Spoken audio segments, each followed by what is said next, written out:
L'Amazonie et le bassin du Congo, ils sont comme deux forêts jumelles en fait. Les espaces sont presque les mêmes. Donc l'Amazonie, nous avons 7 millions de kilomètres carrés. Le Congo, nous avons 5 millions. On parle de l'Amazonie, c'est le premier poumon du monde, mais le bassin du Congo représente le deuxième poumon du monde. Mais en fait, c'est la forêt équatoriale. Si vous regardez bien sur la carte, vous voyez que c'est la ligne équatoriale qui vient du Brésil jusqu'au Congo. Donc c'est la même forêt, c'est la même pluviométrie, c'est la même végétation pratiquement.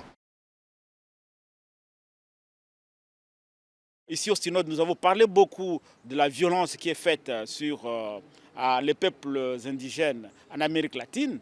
Dans le bassin du Congo, c'est pire. Dans le bassin du Congo, les compagnies minières, certaines compagnies minières, ont été à l'origine de la guerre qu'a connue le Congo. Ils sont à l'origine des troubles de la guerre que connaît la République centrafricaine. Donc et ce sont pratiquement les mêmes compagnies qui sont d'origine soit canadienne, soit australienne, soit anglaise et d'autres pays.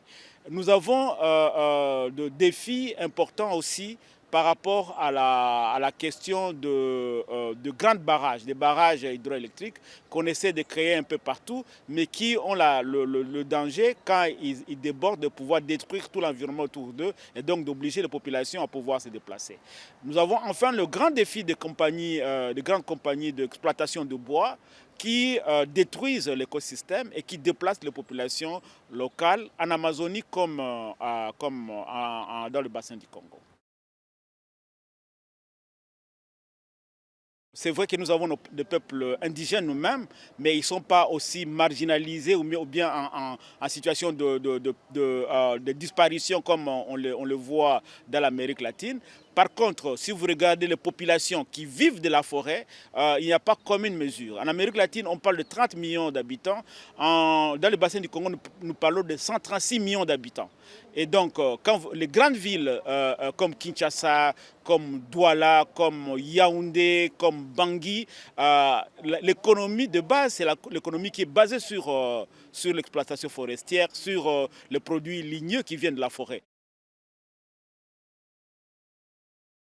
Je donnais ma contribution comme tous les pères synodaux. Je donnais ma contribution qui consistait justement à élargir l'horizon, à dire que ce n'est pas seulement l'Amazonie, mais c'est aussi le bassin du Congo, c'est aussi les pays d'Afrique, c'est aussi les pays d'Asie, c'est toute l'humanité qui est concernée par cette question-là.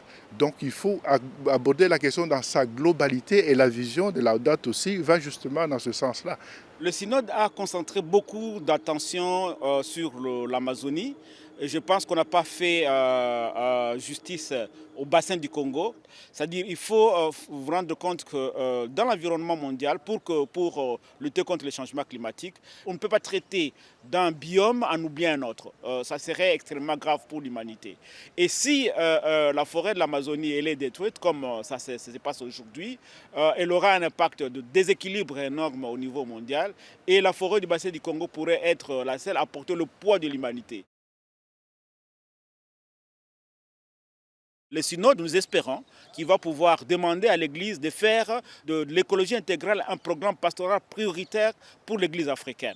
C'est être à mesure de protéger la forêt, la biodiversité et les cours d'eau. Et avec ça, alors, la population qui se trouve là-dedans. Parce que tout ça est au service de l'être humain, de la personne humaine. Et donc, nous espérons que s'ils font de l'écologie intégrale leur programme pastoral, ils doivent pouvoir être à mesure d'influencer les politiques publiques qui sont généralement en déphasage par rapport à tout l'effort de l'écologie aujourd'hui, à cause de la pauvreté, à cause du fait que les gouvernements sont intéressés à apporter les réponses à leur population sans toujours voir les générations futures.